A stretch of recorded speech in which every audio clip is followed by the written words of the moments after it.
Bienvenue sur Estimez-vous, le podcast pour ceux qui cherchent à accompagner en conscience la génération de demain, mais qui trop souvent oublient qu'ils sont la génération d'aujourd'hui. Estimez-vous, c'est une discussion authentique et bienveillante qui cherche à nous relier à l'enfant qui vit à l'intérieur de nous. Parce qu'il est toujours temps de venir planter des graines d'amour de soi. Moi, c'est Christelle. Et si je devais me présenter à vous en quelques mots, je vous dirais que je suis une personne passionnée, qui s'est donnée pour mission de permettre à ceux qui l'entourent de vivre en harmonie et en accord avec leurs valeurs. Maman de 2 petites têtes blondes, professionnelle de l'hypnose et de la nutrition, au quotidien, j'accompagne des personnes qui ont choisi d'aller mieux. Et à travers ce podcast, j'avais à cœur de rassembler le village, dont nous aurions bien besoin pour venir à bout de cette mission. Alors sur ces mots, je vous souhaite une belle écoute, mes estimés.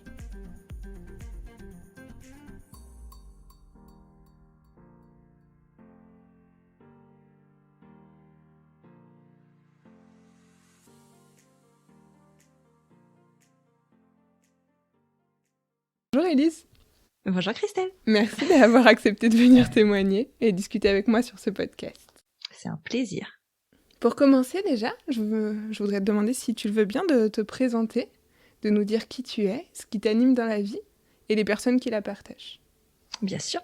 Je m'appelle Élise Bulté, j'ai 32 ans. Dans la vie, je suis productrice de contenu audio et de podcasts. Donc, je fais des podcasts pour vivre. Et j'ai une petite fille qui a 4 ans et un amoureux, je vais pas dire son âge, mais voilà, j'ai un amoureux, on est pacsé. Et c'est le papa de ma fille et on est ensemble depuis 7 ans. Super, merci. Du coup, d'ailleurs, on peut parler peut-être de ce podcast, même s'il y en a d'autres, du podcast en tout cas qui m'a permis de te connaître. Bien sûr. J'ai créé Prenons un café, donc qui est le podcast qui parle de parentalité sans tabou ni complexe. Donc ça fait 2 ans qu'il existe et c'est un rendez-vous hebdomadaire. Les épisodes sortent chaque mardi et je reçois des invités qui viennent me parler de leur parentalité ou du lien qu'ils ont avec la parentalité pour faire avancer les choses et lever le voile sur tous les tabous, ou au moins le maximum de tabous en tout cas. Un beau programme, effectivement. Ouais. Et aujourd'hui, donc, c'est de ta parentalité qu'on va parler. Et pour oui, une fois. C'est toi qui es de l'autre côté du micro. Justement, si je te demandais quel type de maman est-ce que tu es, quelle est la première réponse comme ça qui te viendrait assez instinctivement ? Je suis une maman libre, cool, chiante. Tu veux que je développe ? Vas-y, je veux bien, ouais. Libre parce qu'en fait, j'assume complètement le fait de ne pas être que maman. Pour moi, toutes les sphères de ma vie sont aussi importantes et que n'y a pas un truc qui surpasse l'autre. Bien sûr, mon amour pour ma fille est inconditionnel et ça change rien. Par contre, j'ai besoin de cette liberté-là, donc c'est pour ça que j'utilise le mot libre. Cool parce qu'il y a quand même peu de limites à la maison, juste les limites de sécurité et parce que j'ai à cœur de laisser libre expression à qui elle est, aussi bien psychologiement que physiquement et que du coup c'est pour ça que je dis que c'est cool même s'il y a quand même des limites parce que voilà c'est pas elle n'est pas livrée à elle-même, c'est ça que je veux dire. Il y a des limites d'affection, il y a des limites émotionnelles, tout ça, qui sont mises en place.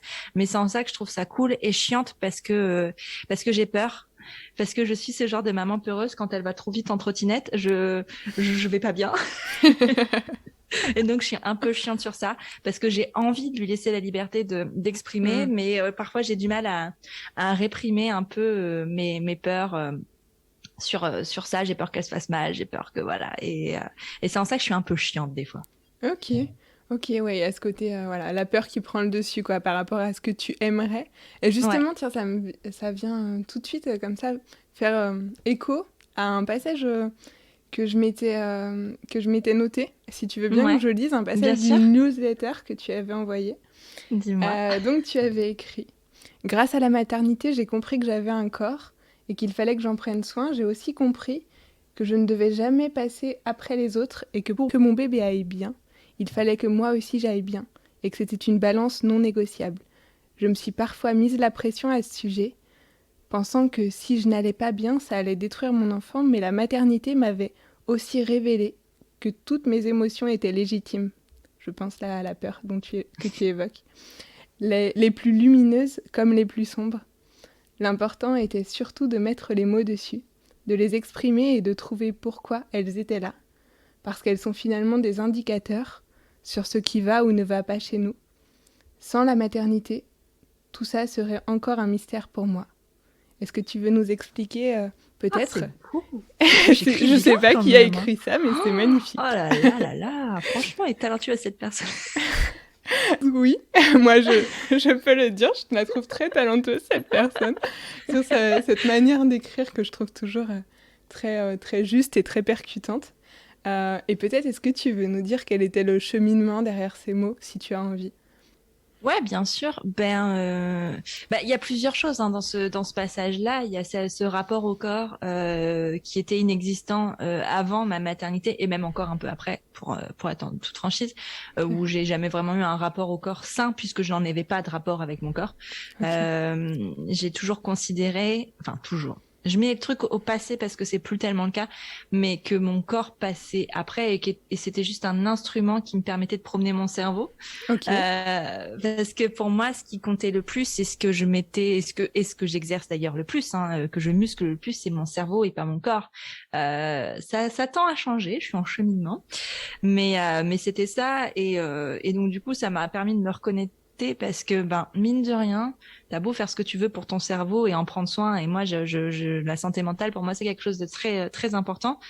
Il y a un moment où en fait, ton corps traduit les signes de ta santé mentale de toute façon. Et ça, j'en ai pris conscience à un moment puisque moi, ça fait 15 ans que j'ai mal au ventre tout le temps, c'est pas normal. Je vis avec cette douleur et je me rends compte aujourd'hui que c'est pas normal et qu'en fait, j'ai jamais pris le temps d'aller chercher le pourquoi du comment ou si je sais pourquoi, mais d'aller vraiment faire en sorte que ça aille mieux, par exemple, parce que c'était pas important pour moi. C'était ok, oui, j'ai mal, mais je vis avec, donc ça va. Tout comme quelqu'un pourrait mettre en avant peut-être sa santé plus physique que mentale et va se dire ouais ok je vais pas bien mais j'arrive à vivre avec et c'est ok. Enfin tu vois moi c'est juste mon curseur était placé à ce niveau-là. Et en fait quand je suis devenue mère j'ai eu à cœur je me suis intéressée à tous les trucs d'éducation un peu dite positive ou bienveillante, ce que je n'aime pas parce que j'aime pas le mot éducation bienveillante parce qu'à partir du moment où tu souhaites le meilleur pour ton enfant, pour moi c'est bienveillant et il y a quand même très peu de personnes dans le monde qui souhaitent souhaitent intentionnellement faire du mal à leurs enfants. Donc moi j'aime pas le mot bienveillant parce que ça donne un côté intentionnel au fait de pas faire bien tout le temps et j'aime pas ça. Mais donc du coup je me suis intéressée à tous ces modes d'éducation là et parce que j'avais envie de faire autre chose parce que j'avais pas le modèle qui me convenait. Et là, j'ai compris que on parlait d'émotions et donc du coup, je suis allée dans ce travail des émotions avec ma fille et essayer de lui faire exprimer et de lui faire dire tout ça, tout ce qui allait pas, mais sauf que moi, je le faisais pas. Donc ça avait pas de sens finalement. Et puis petit à petit, en fait, je l'ai fait aussi parce que je me suis rendu compte que l'exemple était la meilleure façon finalement de faire et que c'était bien beau de lui demander tout ça, mais si moi je le faisais pas, ça servait à rien. Et puis je me suis bien rendu compte aussi qu'exprimer ses émotions, ça désamorçait énormément de choses parce que on me dit demander à ma fille de dire si elle est en colère et pourquoi elle est en colère et tout ça, c'était bien, mais que peut-être que moi aussi il fallait que je le fasse quoi. Et avant même d'être en colère, parce que des fois, maintenant d'ailleurs, je me mets même quasiment plus beaucoup en colère parce que j'ai appris à désamorcer la chose avant. Okay.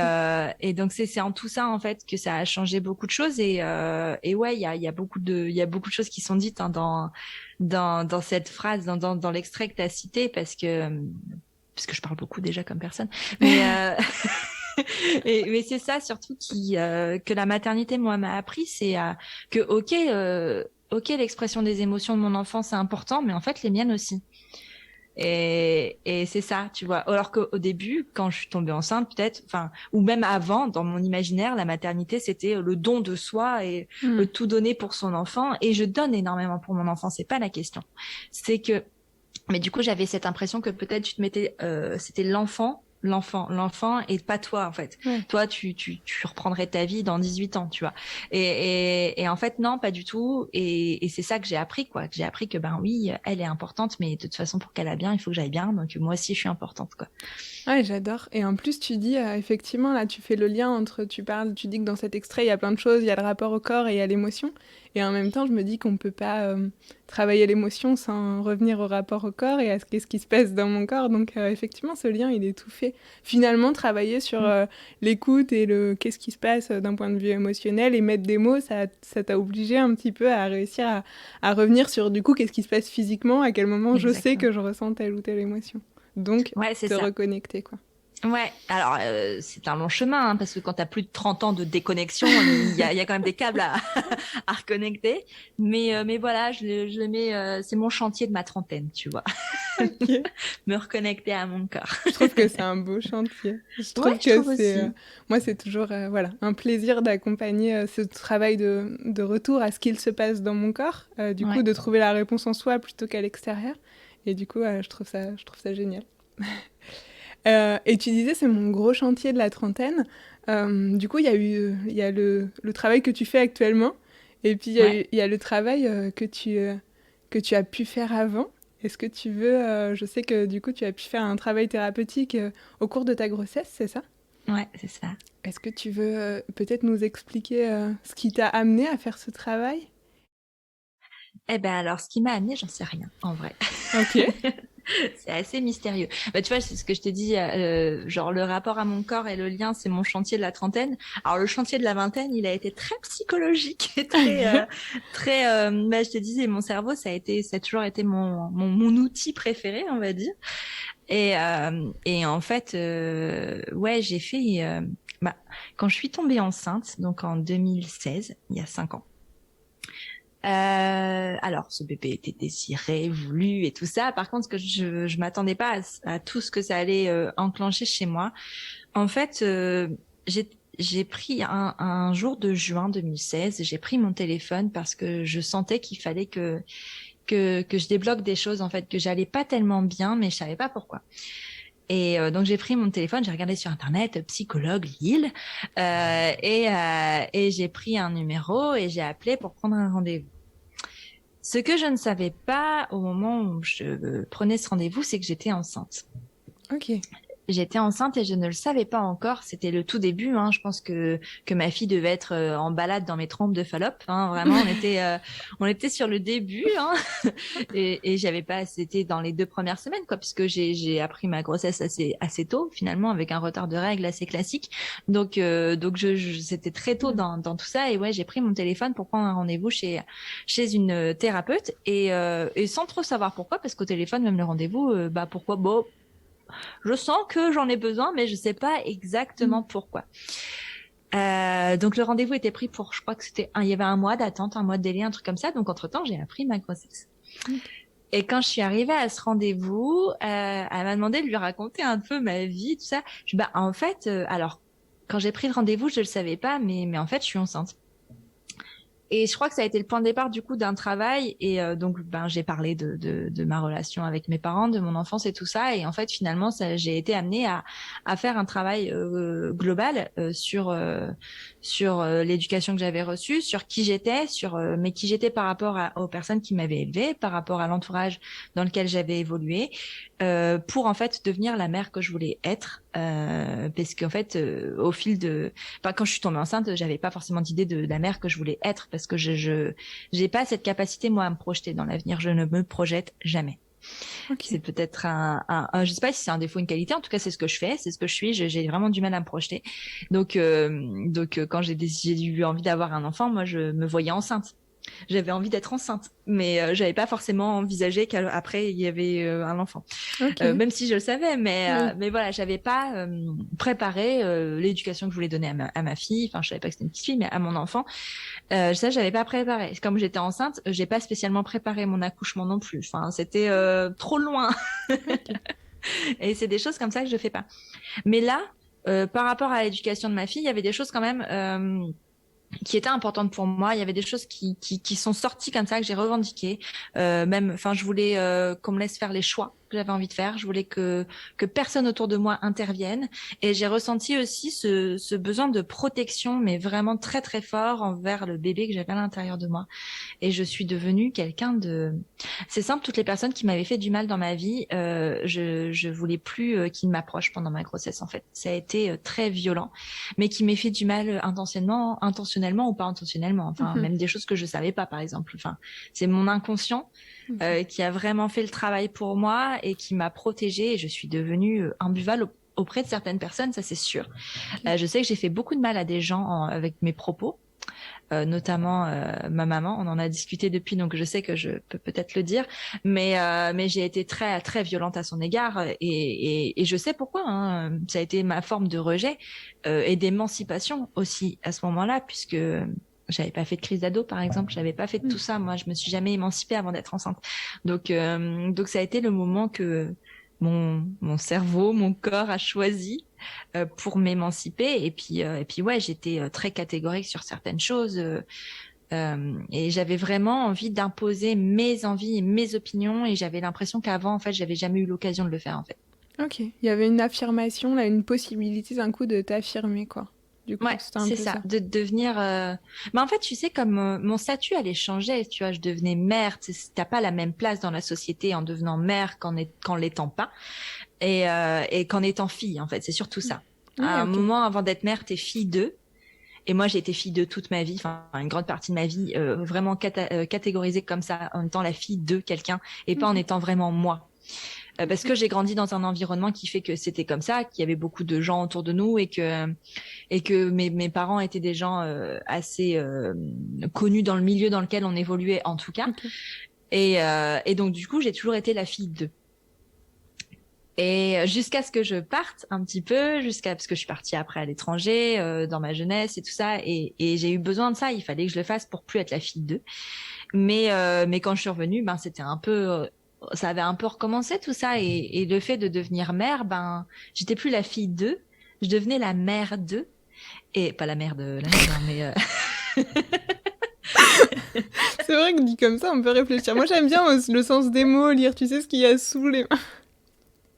Mais du coup, la merde, on peut se... Je l'avais aussi. jamais vue. Peut-être je Après penserai à aussi, toi la prochaine fois que tu je vois, dirai les la cacas merde. explosifs, tout ça, je pense que c'est, Oui, tu sais, il y un a un lien, avant-goût. Il y a forcément. un lien forcément. Enfin, de toute façon, quand tu Ouais. deviens mère, ton lien au caca est assez, assez important, je pense. Ouais. En tout cas, dans les premières années de la vie.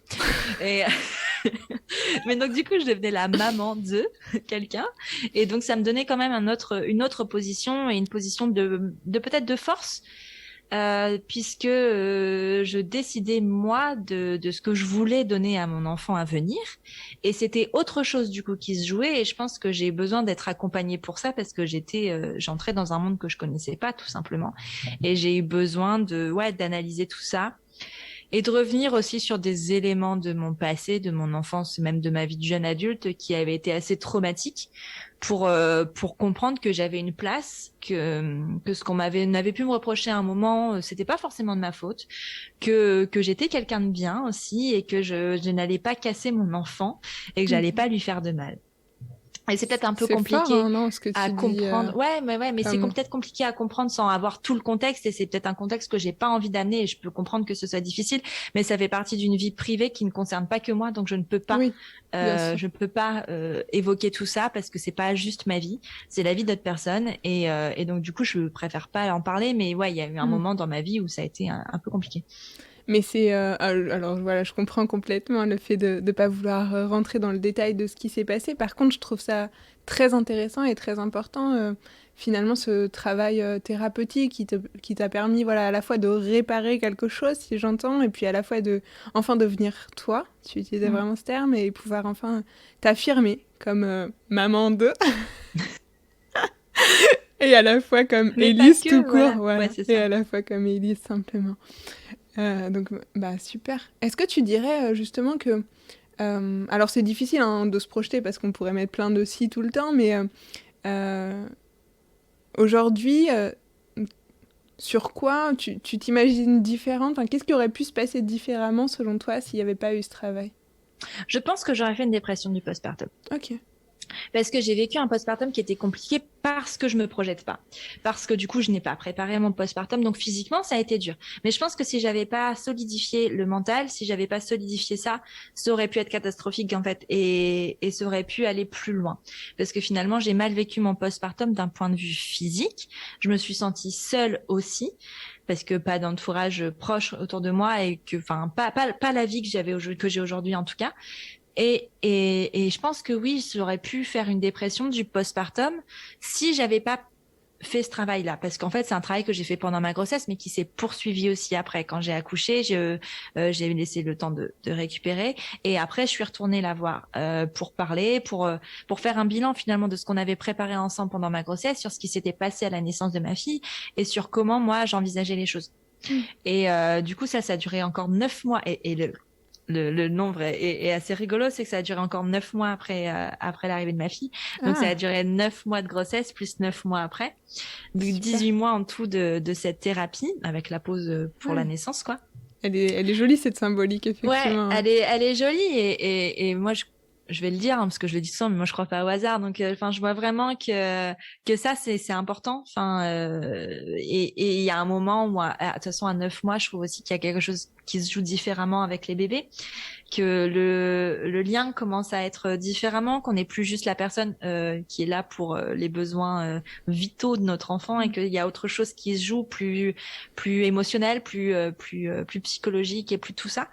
Et je pense que voilà, c'est qu'à un moment, 9 mois après, j'avais les clés, peut-être un peu plus. Pas totalement, hein, parce que après j'ai ramé aussi, mais voilà. Et je pense que oui, si j'avais pas fait cette thérapie, si j'avais pas préparé cette maternité-là comme ça, parce que mine de rien, même en projetant pas, j'ai un peu préparé le terrain. J'aurais pu faire une dépression du postpartum et ça aurait pu être difficile, mais je pense que dans tous les cas, il y aurait eu quelque chose parce que je pense que mon cerveau, à un moment, a utilisé ma grossesse pour me dire, hé, bouge-toi, prends la place qui est la tienne, en fait. Et que s'il l'avait pas fait pendant la grossesse, il l'aurait fait après avec une dépression du postpartum parce que pour moi, la dépression, ça reste Mm. un signal qui a besoin de changement, qu'il faut changer quelque chose. Et moi, j'ai eu la chance de l'avoir avant sans passer par la case dépression. Mais voilà. Mais après, j'ai pas de terrain dépressif aussi pour en avoir parlé, parce que moi, à chaque fois qu'il y a un truc qui va pas, je vais voir un psy, si tu veux, Ouais. pour me rassurer. Parce qu'autour de moi, il y a beaucoup de dépression et j'ai peur de ça un peu et ça m'angoisse. Et un jour, il y a une psy qui m'a dit, non, mais vous en faites pas, vous n'avez pas de terrain dépressif. Il y a peu de chances que ça arrive, ça Ouais. va aller, ça va bien se passer. Ouais, mais du coup, en même temps, je trouve ça vraiment très intéressant, le travail thérapeutique qui est de je n'attends pas d'aller extrêmement mal, effectivement, pour être et pour pouvoir demander de l'aide. Et en même temps, je fais le parallèle avec ce que tu me disais tout à l'heure, d'un point de vue physique, tu te dis que par contre, voilà, par contre, là, j'attends un peu plus que les signes physiques, Ouais. eux, soient un peu. D'ailleurs, Mais oui. pardon, il y a un an, tu écrivais une lettre à ton corps. Tout à l'heure, tu m'as dit, je suis pas très connectée à ce corps. Et tu sais, d'ailleurs, je fais une petite aparté. Tu viens de me dire, je suis pas très connectée à mon corps. Et pourtant, tu me dis que, ouais, cette fameuse phrase, il n'y a pas de hasard, c'est vraiment une expression que j'utilise beaucoup aussi. Et tu es allée voir cette psy avant même de savoir que tu étais enceinte. Donc moi, je me dis que tu es plutôt pas mal connectée à ce qui se passe. Alors, Euh, involontairement. ok, mais voilà, Je peut-être pense pas que de c'est pas manière conscient. consciente, Ouais. mais un peu Mais en tout cas, connectée quand même. pas à ce moment-là. Aujourd'hui, un peu plus. Ok. Aujourd'hui, plus, mais peut-être, mais carrément pas à ce moment-là. Et tu vois, tu disais que, en fait, c'est parce que juste moi, mon curseur, il est vraiment placé dans Mm. ma tête. En fait, il est placé dans mon cerveau, comme d'autres personnes, ce que je te disais tout à l'heure, vont être axées sur leurs conditions physiques avant le reste, en fait, Mm. d'aller, de vraiment faire attention à ce qu'ils mangent, à faire du sport pour leur bien physique, parce que c'est ça qu'ils peuvent contrôler. Moi, c'est mon bien-être mental en fait que j'arrive à maîtriser parce que maintenant je me connais et que je sais comment ça fonctionne. Et surtout, j'ai grandi dans des sphères où la dépression était présente, où la Mm. maladie mentale est présente. Donc du coup, je suis très préparée à tout ça. Je Ok. suis très informée sur ça en fait. C'est ce qui joue, hein, clairement. Ouais. Tout comme les personnes qui prennent soin de leur corps sont certainement des personnes qui ont été éduquées dans un milieu sportif, dans un milieu où on faisait attention à soi. Mm. Moi, j'ai été éduquée différemment. Ouais, je comprends. Je comprends. Mais du coup, justement, dans cette lettre à ton corps que tu écrivais il y a un an, j'avais envie de te demander si, voilà, tu me dis là, ma relation à mon corps, la connexion à ce corps, elle est un peu différente quand même d'avant. Est-ce que c'est lié selon toi à ta maternité? À ce travail thérapeutique, enfin, je ne sais pas à quoi est-ce lié Je sais pas si c'est lié à ma maternité, je pense pas tellement. Ok. Je pense que c'est surtout lié à... j'ai terminé un chantier et là, tu vois, mon cerveau me dit, OK, maintenant ça c'est fait, hein, on va passer à autre chose. Parce qu'en fait, moi, je le vois comme ça, tu vois, je me dis que l'inconscient, c'est quand même quelque chose d'extraordinaire. C'est quand même quelque chose qui te protège parce que ton cerveau estime que tu n'es pas prêt à l'affronter, que tu n'es pas prêt à le réparer et qu'avant et enfin je trouve ça vraiment bien fait dans le sens où c'est par étapes, tu vois. Quand tu crois que c'est fini, c'est jamais fini, hein. Il y a toujours quelque chose qui vient derrière, plus ou moins intense, plus ou moins grave entre guillemets, mais moi je trouve ça vraiment bien fait, ce truc d'inconscient qui distille, tu sais, des trucs de temps en temps au moment où il estime que t'es prêt. Parce que c'est ça en fait. Comme la dépression postpartum arrive chez des gens au moment où peut-être ils sont plus vulnérables, mais au moment où c'est le moment en fait, où le changement doit arriver. Il y a des choses dramatiques qui arrivent parce que les personnes sont pas spécialement préparées ou pas entourées.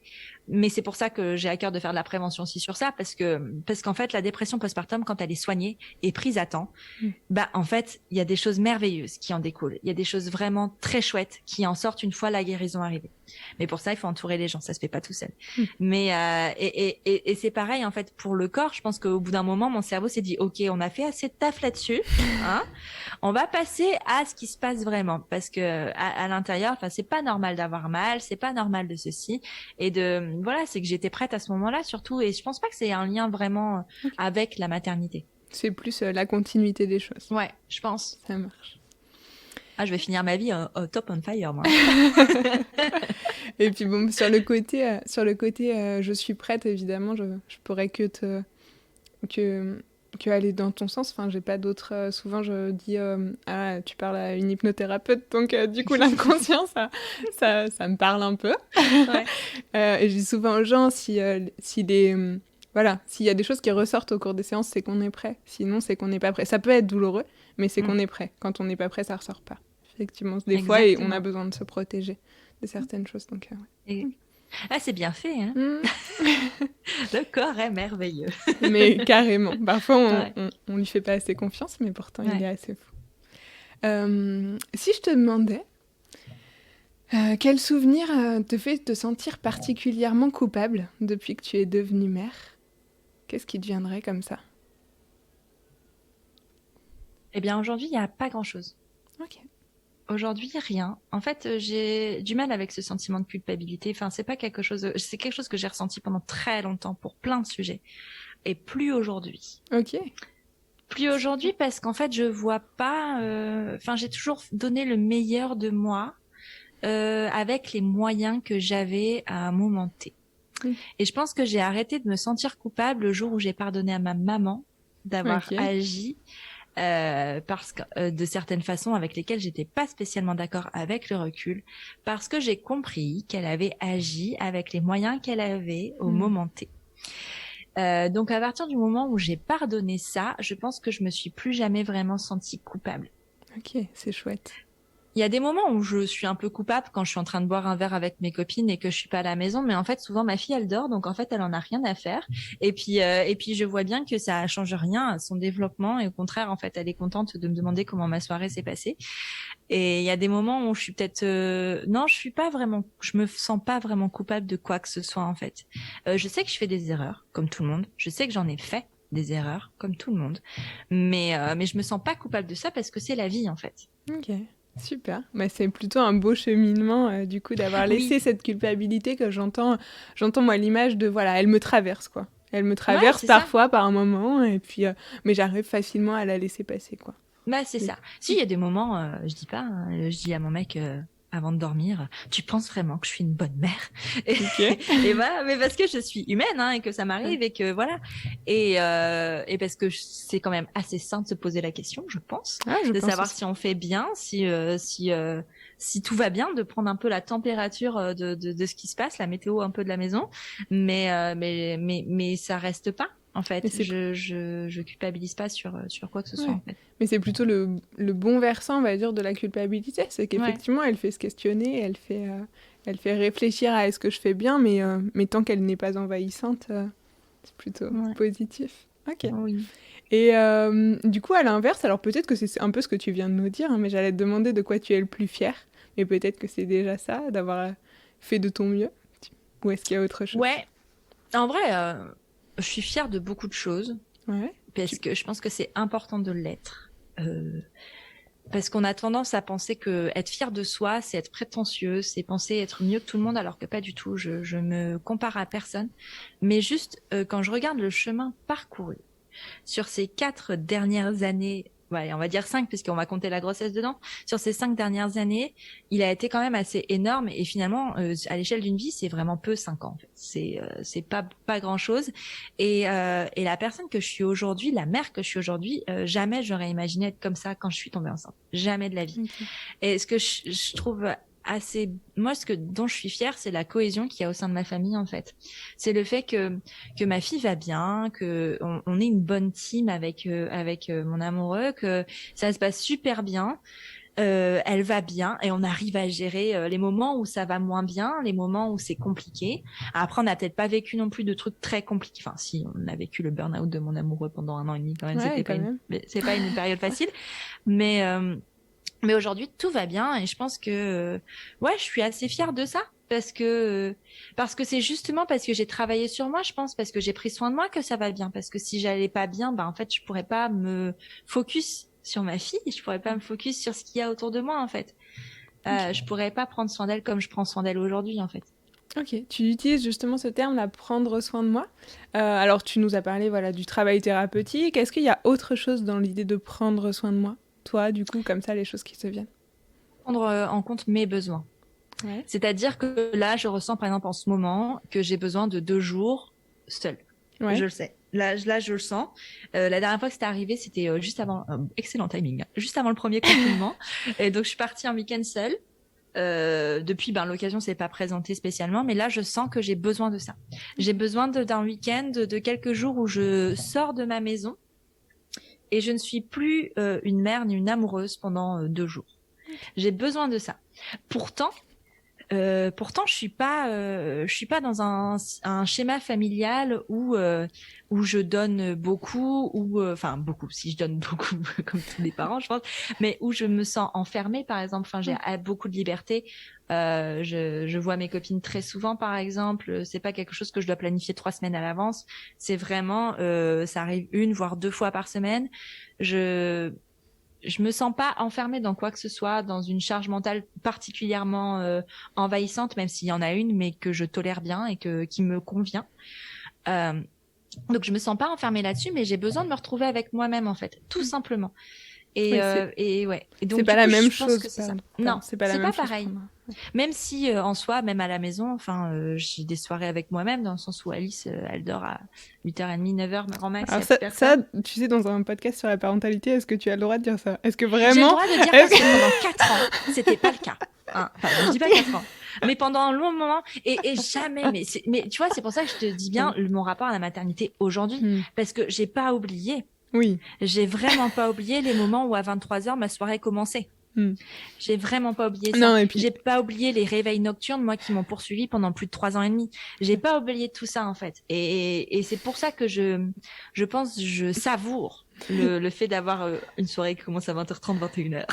Non, Ça puis, paraît fou, tout ce temps qu'on a. Je pense qu'il faut le dire aussi pour donner de l'espoir. Oui. Un jour, ça Ah arrive. oui. Ah non, mais un jour, ça arrive, ça arrive. Non, mais vraiment. Et puis, en fait, en vrai, on n'est pas tous égaux par rapport à ça. On n'a pas tous et toutes la même chance. D'ailleurs, qu'il y a des enfants qui dorment très tôt et très bien et très vite. Il y a des enfants chez qui c'est pas le cas.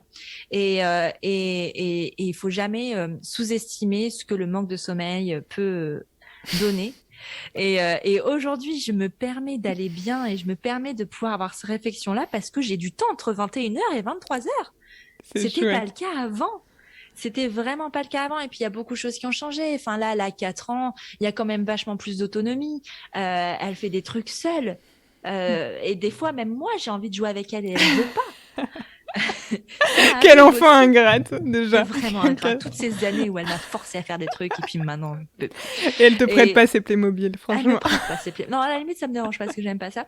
Mais voilà, non, elle a des temps de jeu seule. Elle a des temps de... Vraiment de... où ça n'a plus rien à voir. Je pense la parentalité après 4 ans et la parentalité dans les 3 premières années de la vie, c'est quand même pas la même chose. C'est pas pas la même implication dans le sens aussi, je suis aussi impliquée, mais la même implication en énergie physique et en temps donné non plus. C'est-à-dire qu'il y a quand même un peu plus de temps. Enfin, ce week-end, quand même, j'ai pu passer mon samedi à lire. Ouais. Parce qu'elle n'était pas, et c'est des choses qui arrivaient pas avant, parce qu'avant, je suis toujours sa figure d'attachement, et donc c'était beaucoup moi, et ça l'est encore, hein, c'est toujours majoritairement moi, mais si c'est pas moi, et si je suis pas disponible, c'est ok. Et alors qu'avant, ça l'était pas. Enfin, je veux dire, ça, je l'oublie pas, hein. Ouais. J'oublie pas d'où je viens. Ça, certainement pas. Mais n'empêche que ça m'a donné des clés et aujourd'hui, je peux me sentir mieux. J'ai vraiment eu cette impression, moi, de sortie du tunnel, tu vois. Okay. Genre, j'ai vu la lumière. Là, je suis dans la lumière, c'est agréable. Je suis en fait en lune de miel, tu vois. Ouais. En lune de miel postpartum. Ok. On parlait tout à l'heure en off, tu attends la période punk, c'est ça? Exactement. Non, mais je me dis que quand même, je pense que cette période va durer pas très longtemps quand même finalement, où c'est cool. Après, je vais certainement faire face à d'autres problématiques qui seront complètement différentes et qui iront avec les aléas de la vie de parent. Mais en tout cas, pour l'instant, ouais, je suis sortie de ce côté petite enfance et j'ai l'impression de respirer, de prendre une grande bouffée d'air frais. Et c'est pour ça que je vais pas re-signer aussi, pour replonger là-dedans. Et j'admire énormément les gens qui le font. Hein. Après, je sais que c'est aussi des désirs et c'est des choses qui se contrôlent pas. Moi, j'ai pas ce désir de toute façon, donc c'est pas une question que je me pose. Si, je me pose beaucoup la question du deuxième enfant en me demandant si c'est vraiment ce que je ne veux pas. Okay. Il s'avère que oui, c'est vraiment ce que je veux pas, mais je le questionne à peu près tous les jours. Il n'y a pas une journée où je me pose pas la question. Je sais pas si c'est par rapport à un regard de la société qui veut qu'on ait 2 enfants ou si c'est vraiment mon questionnement. Je pense que c'est plus un truc sociétal que mon questionnement parce qu'au fond de moi, je suis convaincue de ne pas avoir ce désir-là, d'avoir d'autres enfants et d'avoir envie d'avancer sur d'autres parties de ma vie. Parler de ce désir d'enfant unique. Je pense que c'est hyper important qu'il y ait des gens qui prennent la parole sur ça. Justement, parce que tu le dis, il y a ce questionnement de ta part, de savoir si c'est une attente sociétale là, qui te fait te reposer cette question. Donc, dire aussi que c'est possible, en fait, qu'on a le droit d'avoir un vrai désir d'enfant unique. Voilà. C'est quelque chose qui me semble important, donc merci d'en faire part. Du coup, j'ai une petite idée de ta réponse, mais peut-être, voilà, en tout cas que tu puisses développer ça. J'aimerais te demander de quelle manière est-ce que ta maternité, elle est venue impacter l'estime que tu te portes, la valeur que tu t'accordes. Est-ce qu'elle est venue la faire grandir? Est-ce qu'elle est plutôt venue l'entacher? Encore une fois, je suis pas sûre que ce soit uniquement lié à la maternité. Bien sûr que l'arrivée de ma fille dans ma vie a changé toute ma vie. Sans elle, de toute façon, et au-delà de la maternité, c'est vraiment la personne qu'elle est aussi, qui fait ce que je suis aujourd'hui. Parce qu'elle est un être humain à part entière aussi. Je suis sa maman, elle est ma fille, mais elle est elle-même aussi. Et ça, c'est important. Et en tant que petite personne de 4 ans, elle m'apporte énormément au quotidien. Elle me montre tellement de choses qui devraient être évidentes, hein, mais ce côté, elle a peur de rien, si elle a peur de plein de trucs, mais c'est de ma faute. Mais c'est la trottinette. Voilà, c'est la trottinette. Je l'ai traumatisée. Oh non. Et non, mais enfin, je veux dire, c'est ce côté où elle a pas de filtre, par exemple, de préjugés envers les personnes qu'elle rencontre. Elle a pas tout ça. Et moi, j'apprends énormément de ça parce que quand je la vois, j'ai envie de parler à mon enfant intérieur, en fait. Et elle parle à mon enfant intérieur en me montrant la voie. Donc oui, bien sûr que ma maternité détermine énormément de mon processus de pensée, de mon processus de cheminement dans ma vie, mais pas que. Super. Du coup, si on devait peut-être conclure ensemble, j'aimerais te demander quelle dernière pensée est-ce que tu as pour les futurs, les nouveaux ou les jeunes parents qui pourraient peut-être se sentir en ce moment aussi perdre pied. Qu'est-ce que tu pourrais leur dire? Qu'est-ce que tu aurais envie de leur dire? Je pense pas que je puisse dire quelque chose de très général parce qu'en fait chaque maternité est vécue individuellement parce que tout a un lien avec qui on a été, qui on est et par qui on a été élevé. Et que si un jeune parent, un futur parent est perdu face à sa maternité et à son bébé, ça je dirais que c'est assez normal parce que la petite personne qui va naître ou qui est née, vous la connaissez pas encore. Donc c'est normal d'être perdu, c'est normal parce qu'il faut apprendre à se connaître et ça c'est un processus tout comme en amour ou en amitié qui vient avec le temps. Donc ça c'est normal. Par contre si on est perdu avec soi-même, c'est d'aller chercher les clés et les réponses parce qu'en fait elles viendront pas toutes seules. Okay. Alors oui, ça peut être douloureux. Oui, ça peut réveiller des choses qu'on préférerait pas réveiller. On va remuer beaucoup de caca. Mais on l'a dit, on est solennel, mais c'est ça. Merdeux. Mais on est ça reste une thématique très très poussée chez moi. Mais non, mais on remue des choses qui sont pas simples. On remue des choses qui font parfois mal, mais c'est pour le meilleur et c'est toujours pour le meilleur. Donc, si on se sent pas aligné avec qui on est quand on devient parent, quand on s'apprête à devenir parent, c'est à nous de faire le taf en fait. Et c'est à nous d'aller demander à quelqu'un de nous aider, d'aller chercher de l'aide. Ça peut être de l'aide d'un ami ou quoi que ce soit, mais par contre, ne mettez pas trop d'espoir là-dedans et n'investissez pas trop cet espoir d'alignement envers les gens qu'on connaît, parce que c'est pas eux qui donneront les réponses. Par contre, les professionnels sont là pour ça. Et on a tous un professionnel, tous et toutes un professionnel qui saura répondre à notre besoin. Et si c'est pas le premier qu'on voit, c'est pas grave. Il faut toujours, c'est difficile de faire la démarche, je le sais.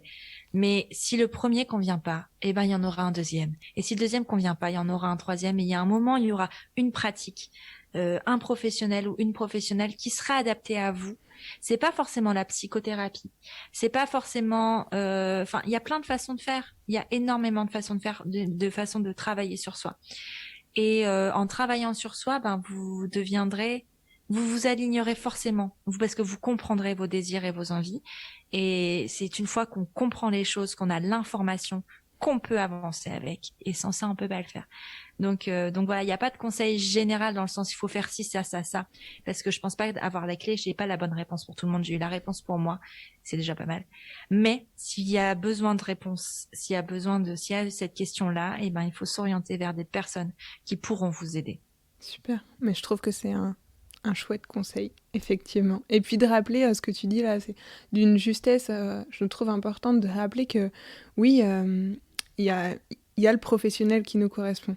De savoir dire, moi je le dis souvent à mes patients, en fait, on a le droit de dire avec telle ou telle personne, ça ne matche pas.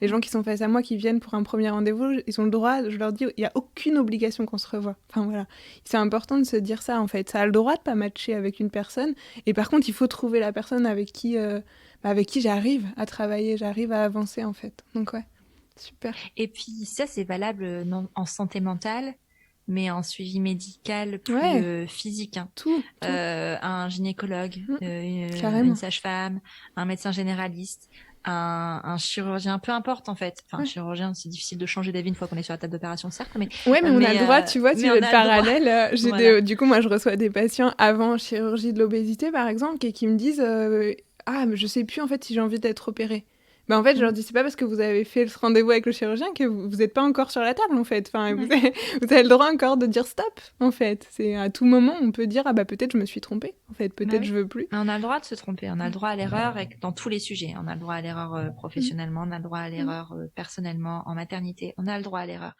L'important, c'est d'apprendre de cette erreur. C'est sûr que si on fait des erreurs et qu'on n'apprend rien derrière, c'est pas très utile. Par contre, on a le droit d'apprendre, et on ne sait pas qu'on a le droit, c'est qu'on a le devoir d'apprendre de nos erreurs. Et c'est ok d'en faire. Ça marche, merci beaucoup. Merci vraiment de t'être livrée avec toute la transparence, l'humour. J'allais presque utiliser le terme bienveillance, mais j'ai compris qu'il fallait pas que je l'utilise. C'était pas forcément ton terme préféré, donc je vais me contenter de transparence et d'humour. Si on souhaite continuer à échanger avec toi, où est-ce qu'on te retrouve ? On me retrouve sur plein d'endroits. Non, principalement sur Instagram. J'ai un compte Instagram qui s'appelle Élise-du-bas Prenons un café, donc qui est à la fois le compte du podcast et le mien. Vous pouvez aussi écouter Prenons un café sur toutes les plateformes d'écoute. C'est même indispensable, c'est-à-dire qu'on n'a pas le droit. On n'a pas le droit. Après, si on ne connaît pas, si par hasard il y avait une personne qui écoutait ce podcast qui ne le connaissait pas, qui se disait tiens non, moi je suis pas sûre d'aller écouter Prenons un café, vous n'avez pas le droit en fait. Si, vous avez le droit. Peut-être pas de tous les épisodes, il y en a beaucoup. Ah, ça fait beaucoup. Non, mais non, j'oblige personne. Non, voilà. Mais il y a Prenons un café, donc qui est disponible sur toutes les plateformes d'écoute. les mêmes que toi, j'imagine. Donc si vous arrivez à écouter ce podcast, a priori, vous arriverez à trouver Prenons un café. C'est ça. Donc voilà où on peut me trouver. Ben, merci beaucoup, Alice. Merci à toi, Christelle. Si cet échange vous a inspiré, si vous avez aimé nous écouter, et si le cœur vous en dit, alors vous pouvez mettre 5 étoiles sur la plateforme d'écoute que vous utilisez et partager cet épisode sur les réseaux sociaux pour ainsi faire partie de ce village qui sème des graines d'amour de soi. Merci pour tout et à très bientôt sur Estimez-vous.